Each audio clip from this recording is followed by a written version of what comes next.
Assalamualaikum warahmatullahi wabarakatuh. Perkenalkan, saya Raditya Dwi Pangestu dengan NIM 07011 28238 Di video kali ini, saya ingin memenuhi tugas dari mata kuliah Hukum Administrasi Negara yang diampu oleh Bapak Ar-Rahman Syah Febri, SIP MSI.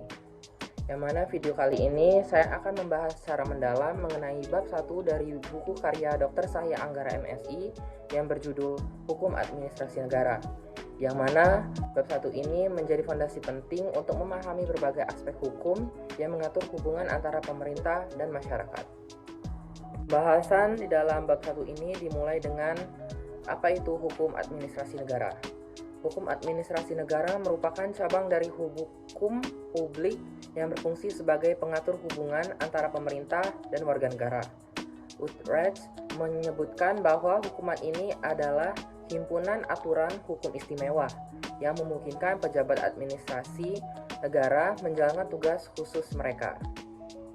Sedangkan Oppenheim mengartikan hukum administrasi sebagai gabungan ketentuan yang mengikat badan-badan pemerintahan, baik tinggi maupun rendah, baik yang mempunyai wewenang ataupun yang tidak, saat menggunakan wewenang yang diberikan oleh hukuman tata negara.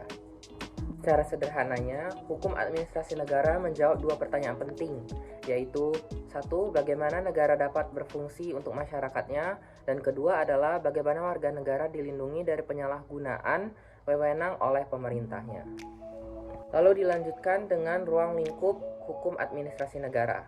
Ruang lingkup hukum administrasi negara ini sangatlah luas, maka Dr. Sahya Anggara membaginya menjadi 5 elemen utama.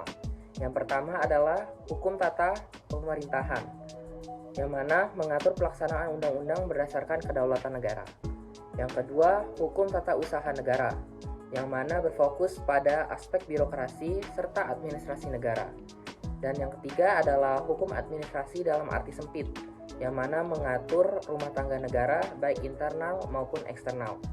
Yang keempat, hukum administrasi pembangunan, mengarahkan campur tangan pemerintah untuk menciptakan perubahan yang terencana dalam masyarakat. Dan yang terakhir adalah hukum administrasi lingkungan yang berkaitan dengan pengelolaan lingkungan oleh pemerintah. Lalu kita masuk dengan perkembangan teori hukum administrasi negara.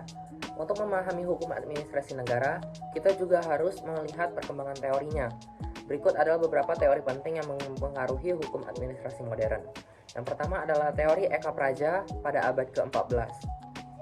Pada masa monarki absolut, seluruh kekuasaan berada di tangan raja.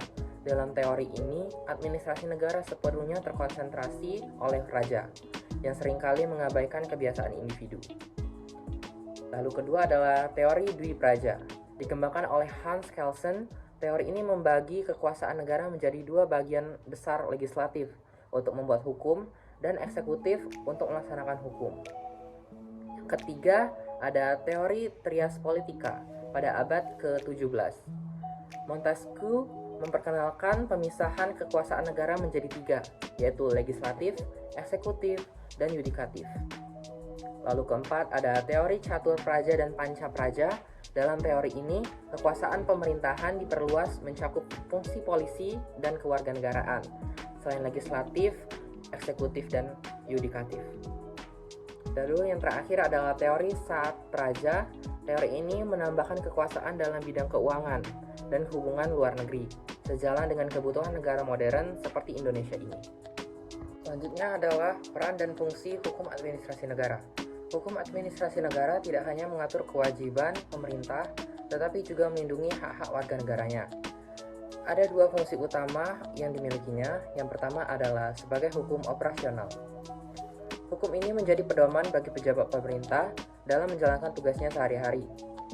Misalnya bagaimana mereka memberikan izin, memungut pajak, ataupun mengelola lingkungan. Lalu yang kedua ada sebagai instrumen perlindungan. Hukum ini memastikan bahwa warga negara tidak dirugikan oleh tindakan sewenang-wenang pemerintah. Sebagai contoh, seseorang dapat menggugat keputusan administratif yang dianggap melanggar haknya melalui peradilan hukum tata negara. Selanjutnya adalah hubungan hukum tata negara dan hukum administrasi negara.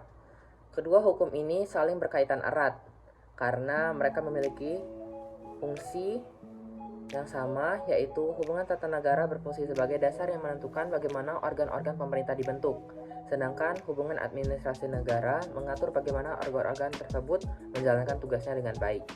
Sebagai contoh, hubungan tata negara menentukan kedudukan presiden sebagai kepala eksekutif.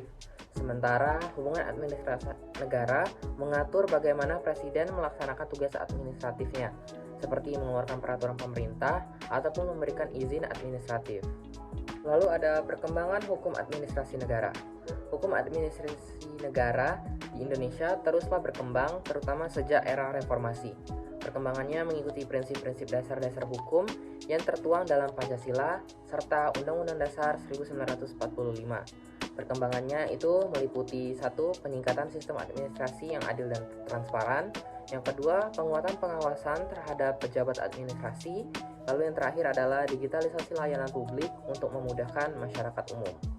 Namun tantangan-tantangan utama adalah ketimpangan di berbagai sektor dan korupsi yang menggerogoti sistem administrasi itu sendiri. Oleh karena itu, penting bagi kita untuk mengedepankan akuntabilitas di setiap inti pemerintahan ini. Selanjutnya adalah kedudukan hukum administrasi negara dalam ilmu hukum. Hukum administrasi negara berada di bawah hukum publik bersama dengan hukum tata negara dan hukum pidana. Hukum administrasi negara berfokus pada hal-hal yang bersifat operasional, sementara hubungan tata negara bersifat struktural. Kedua cabang ini saling melengkapi dalam mendukung fungsi pemerintah yang efisien dan adil.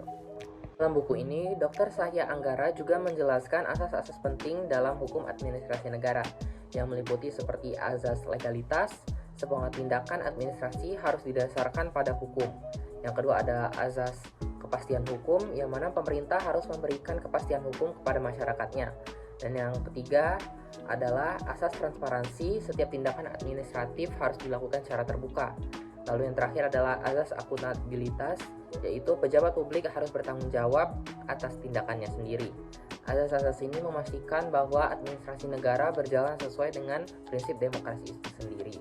Lalu dilanjutkan dengan ciri-ciri hukum administrasi negara, yang mana hukum administrasi negara ini memiliki ciri-ciri yang khas, seperti mengatur hubungan hukum istimewa antara pemerintah dan warga negaranya. Lalu yang kedua, memberikan wewenang khusus kepada pejabat negara untuk melaksanakan tugasnya.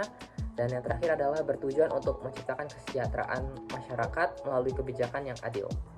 Demikian pembahasan lengkap saya mengenai bab 1 dasar-dasar hukum administrasi negara dalam buku Hukum Administrasi Negara menurut Dr. Sahya Anggara. Apabila saya ada salah kata mohon dimaafkan. Pada Allah saya mohon ampun. Wabillahi taufiq wal hidayah. Wassalamualaikum warahmatullahi wabarakatuh.